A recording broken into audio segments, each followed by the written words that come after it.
এইবার বেরিয়ে আসলো মৌমিতা দেবনাথের মৃত্যুর আসল চাঞ্চল্যকর তথ্য।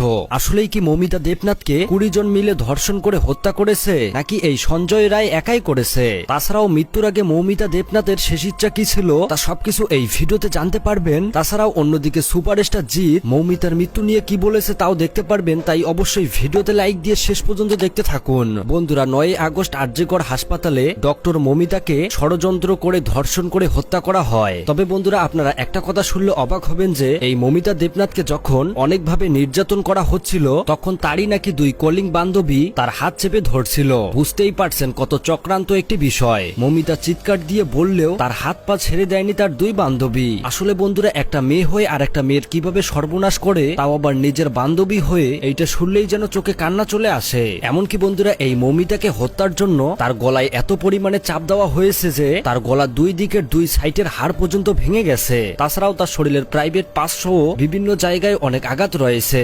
এমনকি বন্ধুরা, তার চোখের নিচে এমন জোরে চাপ দেওয়া হয়েছে যে তার চোখ থেকেও নাকি রক্ত বের হয়েছে। কত মর্মান্তিক এই বিষয়টি। মূলত বন্ধুরা, মৌমিতা দেবনাথের সাথে এইরকম ঘটনাটা ঘটার পর যখন তার মৃতদেহটি সেমিনার রুমে রাখা হয়, পরের দিন সকাল 7টার সময় সেখানকারই একজন ডক্টর সেই সেমিনার রুমে গেলে মৌমিতার মৃতদেহ দেখতে পায়। সে দেখতে ছিল তার শরীরের বিভিন্ন অংশ থেকে রক্ত পড়ছিল।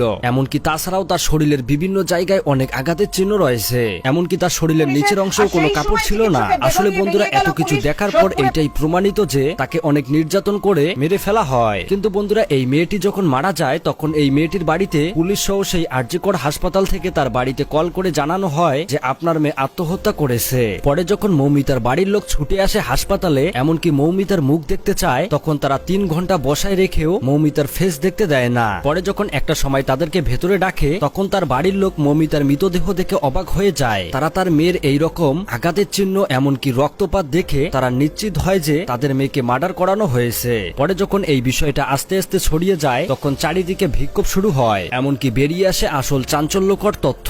পরে যখন পুলিশ এই বিষয়টি নিয়ে তদন্ত শুরু করে তখন মৌমিতার গায়ে একটা হেডফোন দেখতে পায়, যেটি ছিল সিভিক ভলান্টিয়ার সঞ্জয় রায়ের। তারপর পুলিশ গ্রেপ্তার করে সঞ্জয়কে। এমনকি তার কাছ থেকে জিজ্ঞাসাবাদ করলে সে বলে সে সবকিছু স্বীকার করে। কিন্তু বন্ধুরা, এখানেই লুকিয়ে আছে আসল লোমহর্ষক তথ্য। এই ঘটনায় সঞ্জয় রায় থাকলেও সঞ্জয় রায় আসল খুনি না। ডক্টররা পোস্টম্যাডামের ময়না তদন্ত করে পেয়েছে যে এটা কখনোই সঞ্জয় রায় একা করতে পারে না। কেননা মৌমিতার শরীরে পাওয়া গেছে 150 গ্রামেরও বেশি সিমেন্ট, যেখানে কিনা একজন সাধারণ মানুষের থেকে 5 থেকে 6 গ্রাম বের হয়। এতেই বোঝা যায় যে এখানে জড়িত ছিল আরো 15 থেকে 20 জন। তাছাড়াও তাকে যেভাবে নির্যাতিত করা হয়েছিল, চোখ এমনকি গলা ঠোঁট থেকেও রক্ত পড়তে থাকে। বিশেষ করে তার প্রাইভেট পার্টসে অতিরিক্ত পরিমাণে আঘাত করা হয়, যার ফলে সেখান থেকে অতিরিক্ত পরিমাণে রক্ত বের হয়। বন্ধুরা, আসল রহস্যময় ঘটনাটি হলো সঞ্জয় যখন মৌমিতা দেবনাথের কাছে গিয়েছিল তার আগেই নাকি মৌমিতা দেবনাথকে মারা হয়েছিল। কিন্তু সঞ্জয় রায় মূলত এইটা বুঝতে পারে নাই, কারণ সে নেশাগ্রস্ত অবস্থায় ছিল।